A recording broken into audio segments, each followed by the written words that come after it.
It doesn't really matter what anybody on this stage says today, because the greatest message that could be delivered is from you, the tens of thousands of people who came to this city in the greatest show of international solidarity that Ireland has seen in many years.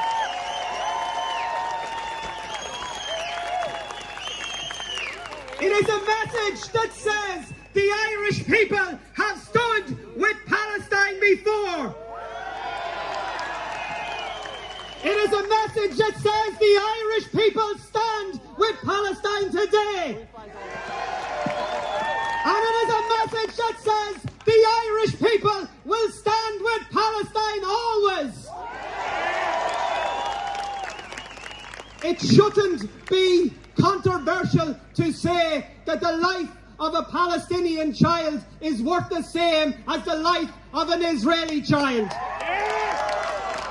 But that is the distinction between the message of the millions of people who are marching in solidarity across the world today with the world leaders who have turned their backs, closed their eyes, or worse still, being complicit in the war crimes that Israel is currently perpetrating.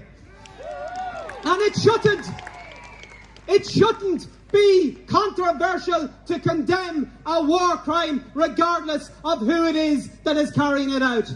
It shouldn't be controversial to condemn the bombing, the bombardment of civilian infrastructure, civilian buildings, of hospitals, schools and of ambulances, regardless of who it is that is doing it. It shouldn't be controversial to say that it is immoral and illegal under international law to deny people their basic rights. And it certainly shouldn't be controversial to say that human beings are entitled to water. That should not be controversial. That should be a simple message that is easy to deliver. Akarja, today we can be proud. We can be proud of the thousands of people who have reinforced the message of Irish solidarity. We can be proud of many things that Ireland has done. We can be proud, for example, that the Irish Parliament became the first in the Western world to call for that most simple of demands, a ceasefire.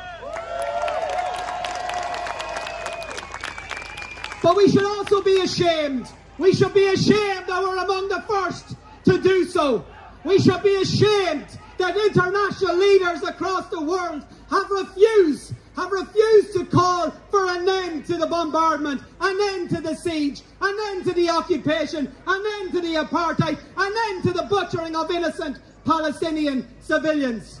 And we can also be hopeful, because the message that we have seen in cities like Dublin and in cities and towns and villages right across this country and in cities and towns and villages right across the world, the message is clear: Israel must stop!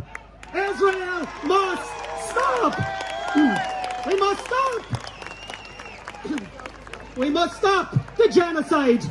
We must stop the siege! We must stop the apartheid!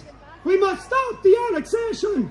We must stop the occupation! And we must be loud and united in delivering those messages.